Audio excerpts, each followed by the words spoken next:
What Conflict Teaches Us About Accessibility by Tori Clark. 10 Years of Ally Bites 2022. Hello, everyone. Happy Global Accessibility Awareness Day. My name is Tori Clark. My pronouns are she and they, and I am founder and CEO of Digital Allies, a new grassroots accessibility organization paving the way toward a more inclusive web. I'm really excited about this talk.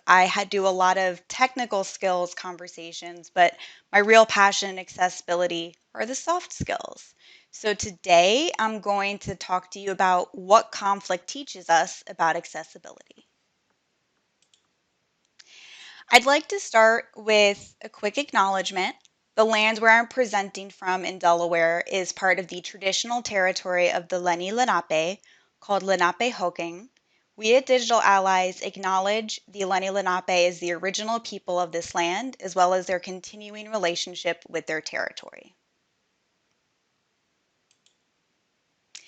Although this talk is very short, I always like to set people up for what I'm going to talk about. So the first thing I'm going to do is redefine conflict, because it's not necessarily something you think of as good.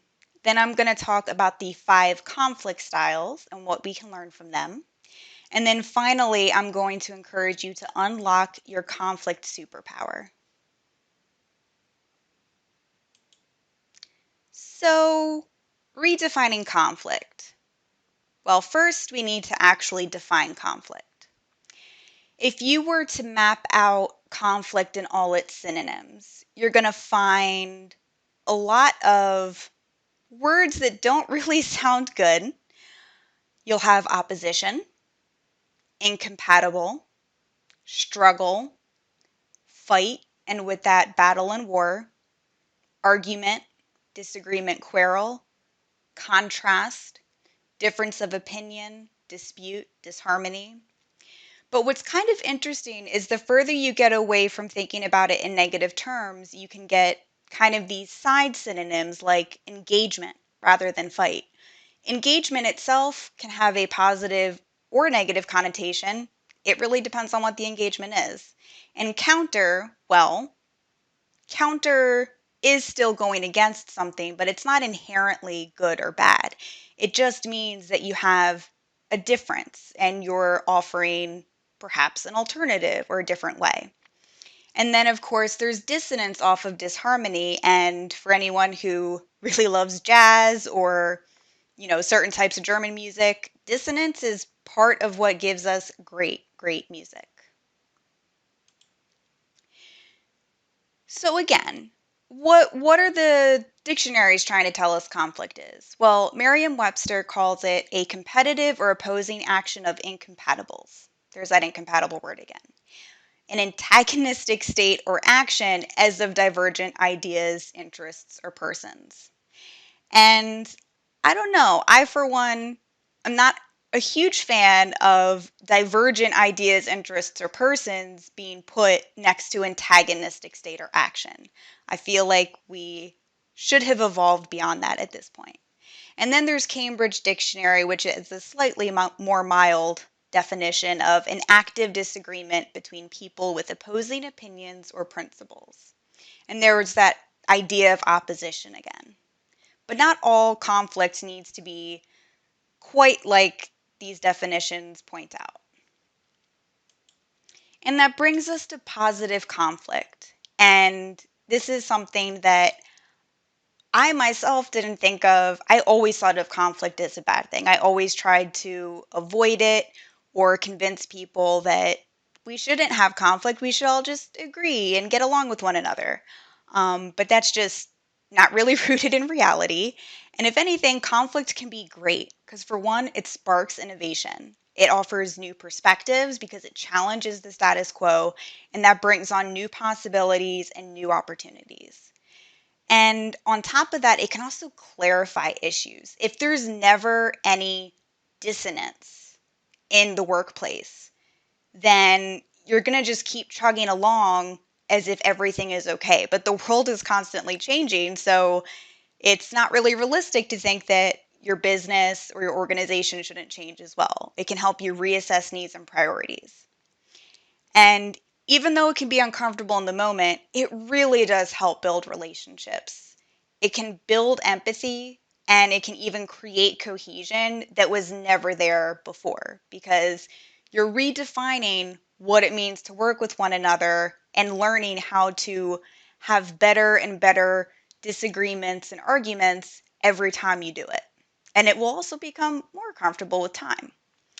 And it can also inspire internal growth at an organization. It can basically spur much needed workplace improvements, including stuff like more diversity, more equity within the organization itself. So let's dig into the meat. What are the 5 conflict styles and why are they so important? So these 5 styles were researched and built by Thomas and Kilman back in the 1970s, which was half a century ago. Hopefully, I'm not making anyone feel old, but it was half a century ago, but a lot of it really does still hold up. And the 5 styles are competing, collaborating, avoiding, accommodating, and compromising.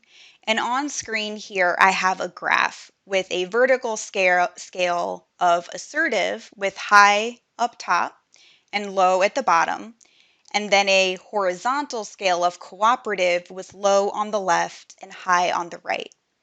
And the way that this is configured, competing is high assertive but low cooperative. Collaborating is both high assertive and high cooperative. Avoiding is both low assertive and low cooperative. And accommodating is high cooperative but low assertive. And compromising is just smack dab in the middle. So the first one I want to talk about is avoiding, which when you're talking about accessibility, which is something people, need, it's the argument most people in the accessibility field make, that it's just the right thing to do. Avoiding seems like a tactic you may never want to use because this conflict style is marked by evading, postponing, withdrawing, or ignoring the conflict altogether. However, one thing I have learned through my 10 years as an accessibility specialist, especially doing a lot of freelancing with a lot of startups, is it can be very useful for situations that rely on other parties like technological infrastructure or third-party vendors in order to essentially unlock or be able to move on.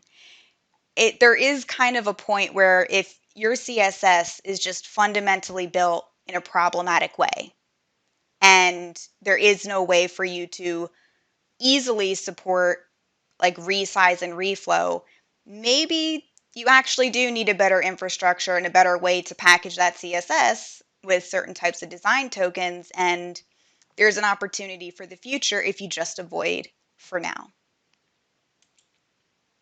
Then the next one is accommodating. And this is marked by prioritizing others' concerns or needs over your own. And this can also seem much like avoiding something we don't want to do in accessibility, but this is actually how I built most of my early on relationships because I would do design work, development work, especially a lot of document creation. And by helping out in that way, I would get people to prioritize accessibility because I was understanding their needs and their priorities in the here and now. So I would say that accommodating is really helpful for building initial relationships or learning more about others' needs so that you can continue the conversation and have more of these discussions. And then we have competing. This is where you take a firm stance and you reject others' ideas. You are going to get your way no matter what, or at least you're going to try. And this is something that it may feel like a lot of people are stuck here when you're in the accessibility field, but there are certain accessibility issues that are just non-negotiable, like keyboard trap, and we should treat them as such. While I don't understand why someone wouldn't want to fix a keyboard trap defect, the fact is businesses deprioritize accessibility often. So understanding when you have to draw the line and take a firm stance and say no, it needs to be this way or else, it can be really important to define when it's appropriate to have that competing stance, what you need to take a firm stance with in accessibility. And then we get collaborating, where you find a solution that will satisfy the needs of all. Now, this is ideal. It's always great when everyone's happy. It's just, we don't live in a utopia where everything is hunky-dory all the time. And while it's definitely possible for some, if not many, different accessibility issues, not everything will be able to be resolved with all parties happy. And that's okay, but it's important to find the areas where you can collaborate and really foster and point out those wins and say, hey, look, everyone won in this case. Let's not take this for granted. Let's actually celebrate it. And then we have our middle of the road compromising, which I would probably argue is the most common resolution. And it's just that middle ground where everyone has mixed levels of satisfaction, mixed levels of their needs getting met. And I feel like accessibility often ends up here, and that's not a good or a bad thing. I think it's just a thing. But I think what is so interesting about compromising is that if possible, you should be able to just really shift within that middle ground and say, okay, I want to compromise and I know I'll need to compromise, but I want that to be as close to collaborating as possible. Or maybe you need to stand your ground and you're trying to make that as close to competing as possible. So then finally, I encourage all of you to unlock your conflict superpower. And I'm going to share a couple of steps on how you can. And I'm going to share about my own journey in understanding my own conflict style, like kind of innately what I do. So the first thing is to take what is called a TPI test or assessment, and it kind of shows you where you gravitate toward when it comes to conflict styles. For myself, I was highest in competing and collaborating, which didn't really kind of surprise me that much. I have very strict standards and I believe accessibility is the right thing to do, and I try to convince everyone around me that it's the right thing to do as well. So this did not surprise me at all. And then I think the next step is really just in your workplace, or if you're a freelancer with each of your clients, think about the accessibility conflicts you face the most. So for me, one thing that kept coming up, particularly when I was a freelancer, is conversation around focus indicators and not liking them because they're ugly or they don't look a certain way. And this was even before you could add focus visible. So anytime someone clicked on a button, it would show up, even if it was for a brief moment when you activate the button. And instead of just trying to fight, what I would try to do instead is help people understand, hey, there is a way for us all to win. You want a website that looks really great. Well, we don't have to use these frankly ugly browser focus indicators. We can do something that looks much nicer. And we can be creative if we really want to, as long as we're also being clear that they're easy to see. And then after that, really start playing into your strengths and those of your teammates. And this only works if you're on a team, not if you're a sole freelancer. But through time, I've kind of started to learn and appreciate the accommodating style and the avoiding style, even though it's not necessarily something I ever saw myself saying like, yeah, I can get it. But I've worked with some people who are exemplary examples of the accommodating style. And these people I found are effectively some of the best bridge builders. And they're building so many bridges through so many conversations that when working with those people, I'm able to use that bridge to then be my passionate self who is high in competing, high in collaborating. But I can't get to there until that bridge is initially built. And then finally, practice conflict styles that don't come as easy to you. Avoiding knowing when I just need to walk away has been very difficult because I am very passionate, but it has always been very worthwhile. Accommodating is something that was a little bit easier, but was something that I still needed to learn how to do. And then compromising, there can be a right and a wrong way to compromise, and kind of figuring out how to get to that middle ground and people not still be displeased. Like making sure people are still kind of happy even if they've had to make sacrifices.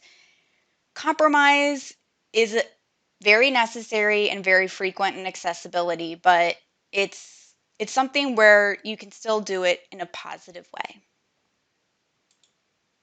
And finally, thank you for listening all about conflict, and I hope you all have a wonderful Global Accessibility Awareness Day. Cheers!